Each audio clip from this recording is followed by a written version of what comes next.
কমলাপুর নামক গ্রামে প্রিয়া দেবী তার ৩ মেয়ে রিয়া, কাজল এবং সাথীর সাথে বাস করত। রিয়া ছিল ছোট এবং কাজল ও সাথী ছিল বড়। কাজল ও সাথী ছিল যমজ বোন। তারা দুজন অনেক সুন্দরী ছিল।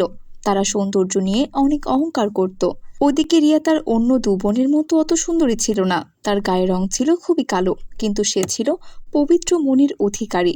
সে তার বোনদেরকে অনেক ভালোবাসত, কিন্তু তার ২ বোন তাকে একদমই পছন্দ করত না। তারা রিয়াকে দিয়েই বাড়ির সব কাজ করাতো। তার চেহারা নিয়ে সবসময় কটু কথা শোনাতো। একদিন কাজল ও সাথী খুব সাজগোজ করে কোথাও যাচ্ছিল। এমন সময় রিয়া পেছন থেকে ডেকে বলে, দিদি, দেখো সামনে একটি কুকুর। ও অনেক অসুস্থ। ওকে আমাদের সাহায্য করা উচিত। যা তো, কালো কাক কোথাকার! তুই ভাবলি কি করে ওই কুকুরকে আমি সাহায্য করব? এত সুন্দর হাতটা আমি নষ্ট করব নাকি? কুকুরটার গা থেকেও দুর্গন্ধ আসছে।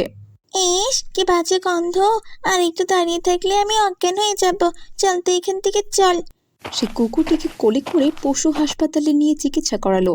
এরপর সে ওই কুকুরটিকে কোলে করে তার বাড়ি নিয়ে গেল। রিয়া কুকুরটিকে সেবা যত্ন করে সুস্থ করে তুলল এবং তাকে আবারও বাইরে ছেড়ে দিয়ে এলো। রিয়াকে তার ২ বোন পছন্দ না করলেও তার মা প্রিয়া তাকে খুব ভালোবাসত। তেমনই একদিন রিয়াকে তার ২ বোন তার চেহারা নিয়ে খুব খারাপ কথা বলে, যার ফলে রিয়া কষ্ট পেয়ে কান্না করতে থাকলো। তার মাও খুব কষ্ট পেল। তার মা কাজল ও সাথীকে অনেক বোঝানোর চেষ্টা করলো যে মনের সৌন্দর্যই আসল সৌন্দর্য, কিন্তু তারা কিছুতেই বুঝতে চাইল না। এরপর একদিন কাজলের বান্ধবীর জন্মদিনের অনুষ্ঠানে যাওয়ার জন্য রিয়া আয়নার সামনে বসে সাজগোজ করছিল। ঠিক এমন সময় সাথী এসে বলল, এই যে কালি আর কয়লা, কাক কোথাকার! আয়নার সামনে বসে এত সেজে গুজে কি লাভ তোর শুনি? তোকে কে দেখবে? তোকে দেখলে তো মানুষ ভয়ে পালিয়ে যাবে। তোর দিকে কি কেউ তাকাবে? এত সাজের কি দরকার? পুরো পেতনি লাগছে।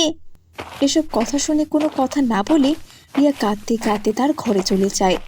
সে তার ঘরে বসে খুব কান্না করছিল। এমন সময় তার মা সেখানে চলে আসে। রিয়া মা, কি হয়েছে? কাঁদছো কেন? ওরা বুঝি আবার তোমাকে কিছু বলেছে? আমার বেঁচে থাকতে ইচ্ছে করে না মা। প্রতিনিয়ত বাইরের এবং ঘরের কথা শুনতে শুনতে আমার কষ্টটা বেড়ে যাচ্ছে। আমার বেঁচে থেকে কি লাভ বলো তো? আমি কোথাও বের হলে সবাই আমাকে নিয়ে কত কথা বলে। দাঁড়াও, বলাচ্ছি ওদের কটু কথা। আজ ওদেরকে উচিত শিক্ষা দিয়ে ছাড়বো।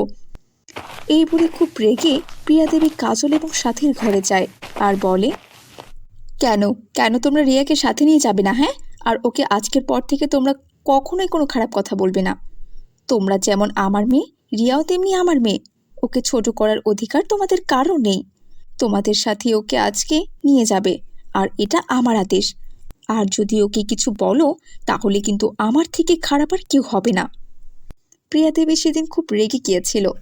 এরপর কাজল ও সাথী বাধ্য হয়ে রিয়াকে তাদের সাথে নিয়ে গিয়েছিল, কিন্তু মাঝপথে গিয়ে কাজল সাথীকে বলল, সাথে মায়ের ধমক খেয়ে তো ওকে আমরা নিয়ে যাচ্ছি আমাদের বান্ধবীর বাড়িতে, কিন্তু ওখানে গিয়ে আমাদের কি পরিমাণ অপমানিত হতে হবে একবার ভেবে দেখেছিস? আমি কিছুতে আমাদের অপমান মেনে নেব না রে। ওকে যে করেই হোক আমাদের রেখে যেতে হবে। ওকে নিয়ে কোনোভাবেই কোথাও নিয়ে যাওয়া যাবে না। দাঁড়া, আমার কাছে একটা খুব ভালো প্ল্যান আছে। সামনে যে জঙ্গলটা আছে না, সেখানে আমরা ওকে পাঠিয়ে দেব। তারপর ওকে জঙ্গলি জানোয়ার এসে চিড়ে চিড়ে খাবে, আর আমাদের পথের কাঁটা চিরদিনের জন্য দূর হবে। আর যদি ভাগ্য ভালো থাকে তাহলেও বাড়ি ফিরে যাবে। এরপর সাথী রিয়াকে বলল, এই যে কালের কয়লা, কালো কাক, শোন, ওই সামনেই দেখ, একটা ঘন জঙ্গল আছে। সেখানে একটা পেয়ারা গাছ আছে। যা তো, আমাদের দুজনের জন্য 2টো পেয়ারা পেরে নিয়ে আয়। রিয়া তাদের পরিকল্পনা বুঝতে না পেরে জঙ্গলে চলে যায় পেয়ারা আনতে। এরপর হঠাৎ সে পথ হারিয়ে ফেলে ওই গহীন জঙ্গলের ভেতরে। এক সময় সে তার সামনে খুব বড় আকারের একটা বাঘ দেখতে পায়, কারণ জঙ্গলের খুব গভীরে চলে এসেছে সে।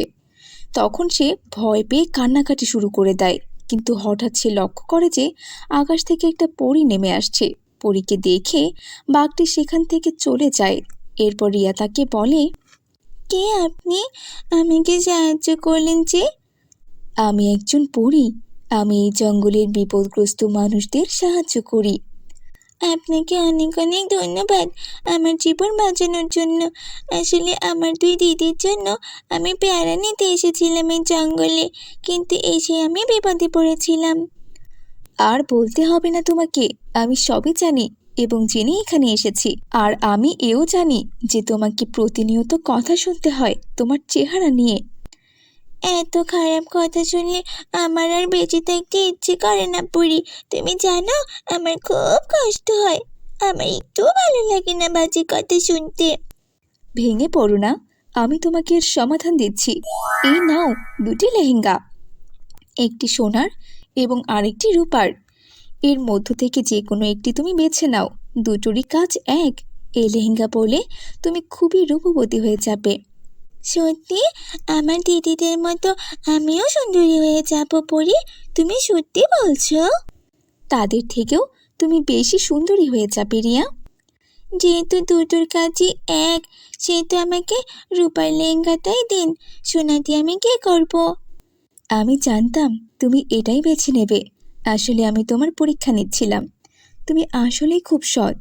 তুমি যদি সোনার লেহেঙ্গা নিতে তাহলে তুমি আরও কুৎসিত হয়ে যেতে।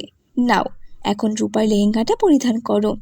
একে আমি এত সুন্দর কিভাবে হয়ে গেলাম? আমার গায়ের রঙ এত পরিষ্কার, আমার তো বিশ্বাসই হচ্ছে না। হ্যাঁ, তুমি ঠিকই দেখছো। আমি তোমাকে জাদু দিয়ে এরকম বানিয়ে দিয়েছি। অতঃপর পরে জাদুতে রিয়া বাড়ি চলে আসে। বাড়ি এলে সে দেখতে পায় তার দুই দিদি এখনো বাড়িতে ফেরেনি, কিন্তু তার মা রয়েছে বাড়িতে। প্রথমে তার মাও তাকে চিনতে পারেনি। পরবর্তীতে কিছুক্ষণ ভালো করে দেখার পর তার মা তাকে চিনতে পারে এবং পুরো ঘটনা শোনার পর সে অবাক হয়ে যায়। কিছুক্ষণ পর কাজলও সাথে বাড়িতে চলে আসে। এসে সে রিয়াকে দেখে হা করে তাকিয়ে থাকে, কারণ সে ছিল খুবই অপূর্ব। প্রথমে তারাও তাকে চিনতে পারেনি। পরে তার মা জানালো তারা খুবই অবাক হয়ে তার মায়ের কথা শুনছিল। তারা তাদের ভুল বুঝতে পেরে রিয়ার কাছে ক্ষমা চায় এবং রিয়াও তাদের ক্ষমা করে দেয়। আমাদেরকে তুই ক্ষমা করে দে রে। আমরা আমরা তোর সাথে অনেক অন্যায় করেছি রিয়া, ক্ষমা করে দে আমাদের। দয়া করে দয়া করে এমনটা আর করিস না। আমাদের ভুল আমরা বুঝতে পেরেছি। আরে আরে দিদি, তোরা এত ভয় কেন পাচ্ছিস? আমরাই তো বল, বোনই তো বোনকে ক্ষমা করবে তাই না? ভুল তো মানুষই করে। তবে দিদি, তোদের উপর আমার আর কোনো অভিযোগ নেই রে। এই দেখ দেখ, পরি আমাকে কতটা সুন্দর বানিয়ে দিয়েছে। আমার আর কোনো অভিযোগ নেই তোদের উপরে। আমার খুব ভালো লাগছে।